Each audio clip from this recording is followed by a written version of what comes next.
Good morning everybody, hope you're all safe, hope you're all well. I just thought I would do another briefing like I did last week, just to update you on where we are, and in particular just to answer a few questions that are coming up in the absence of being able to talk to you face to face. So it is good to keep in touch in this format. We'll still do the weekly news, we'll send out the frequently asked questions sheet, but here are just a few bits to offer some further clarity and responses to questions. So I've got about half a dozen of them. The first one, just a reiteration of the school day timetable. I'm not going to go over the philosophy again. I'd refer you back to the original briefing video for that. But the government has made it clear what they expect. It's extensive, and in order to do that, we formulated this idea of a live school day, if that's something you wish to fully use and you agree with and you think's right. Or if you can't and you wish to dip in, it's effectively also an on-demand system like your TV would be. There aren't the teachers there at the drop of a hat, but you can pick up anything you want that evening, at one point in the day, at the weekend. So you've got effectively a live school day plus the on-demand facility. You can do whatever you feel is right. We can't enforce anything, and we might have our own views about the realistic demands that the government have set out, but it is what it is. But please use the freedoms that are there. You know what your demands are, you know what you can do, you know what's right for your children in that sense, and just use the live and on-demand elements from there. As I say, when I mean on-demand, it means you can come back to what we've recorded and put up there at a relevant point. The live element means you've got the teachers there as the learning unfolds, and it staggers the day and keeps the children in some kind of potential routine and organisation for the day, which is important while they're off for extended periods. So that's just some reiteration of how that works and how that operates. Whether you fundamentally agree with the government's stance on remote learning and their expectations of the children and the stamina they've got to show and the demands it puts upon you as teachers is another thing entirely. What I would say is that my own son, even though I'm a head teacher, trying to get him to sit down to work for more than 30 minutes is a miracle. And I think it's important that those in power know that children struggle to have the stamina to sit for long periods. Hence we built breaks in. We've kept sessions fairly short.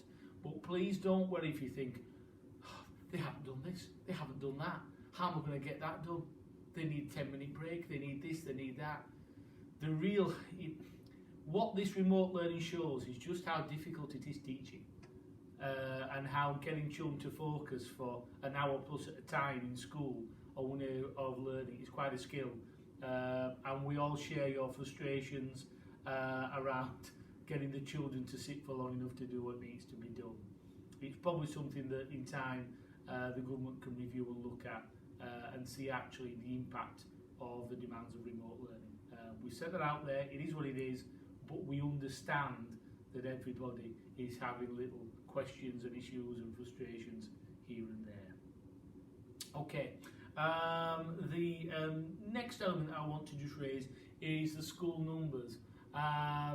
Just being aware that at the moment our key worker and vulnerable numbers are increasing. They're not at the level of some schools, so we're okay at the moment.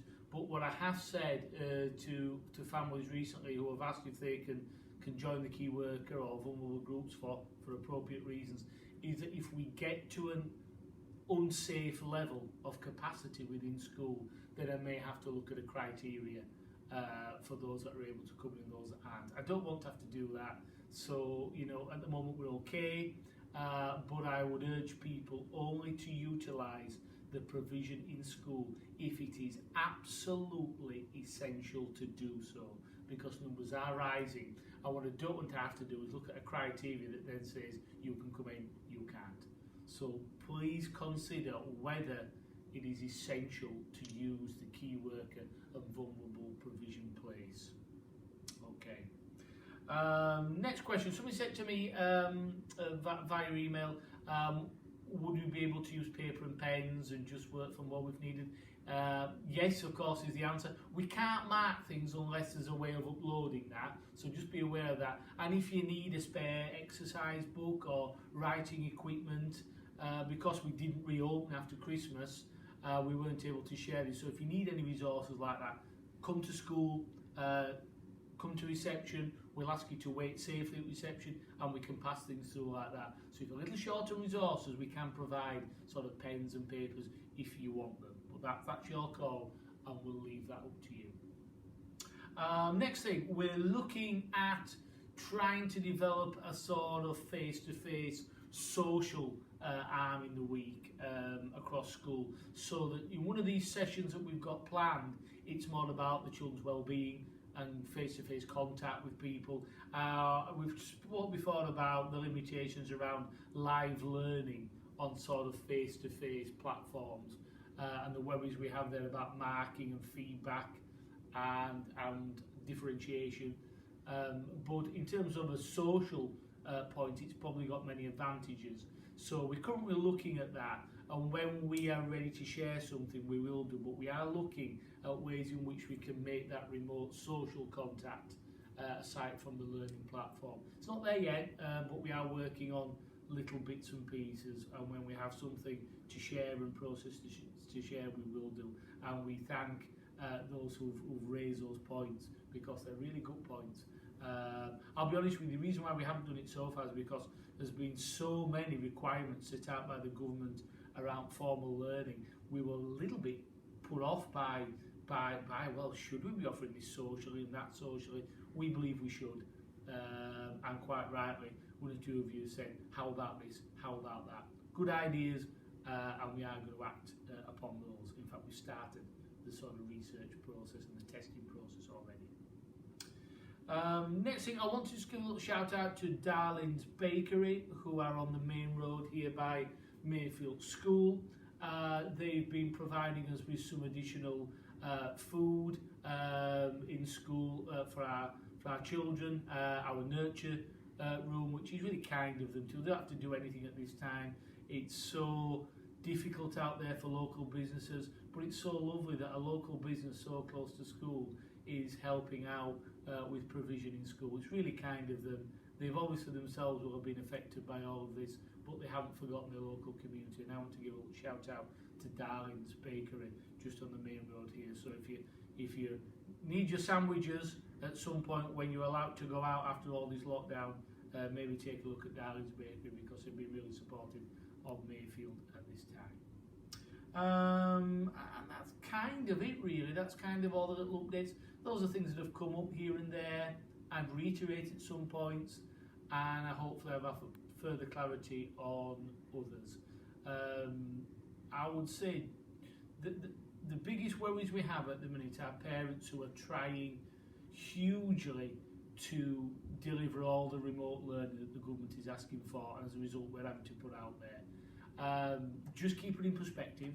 You know your children, you know what's right, and you know when it's right to do that. We're here to support, we'll put the learning out there, but just keep it all in proportion. We know what's important right now, and we look forward to sort of having you back in person as soon as possible. Don't be worrying too much about that remote learning demands. It is what it is. We have to meet those requirements, but yeah, I would say keep it in perspective. We understand.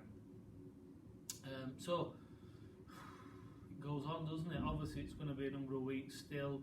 I'll keep in contact this way, and keep in touch with Jack and Ori. I think the actor on there is world class. I'm only kidding. And I'll have another briefing sort of next week, so we remain in contact. Take care, stay safe, listen to all the lockdown rules, and we'll see you soon.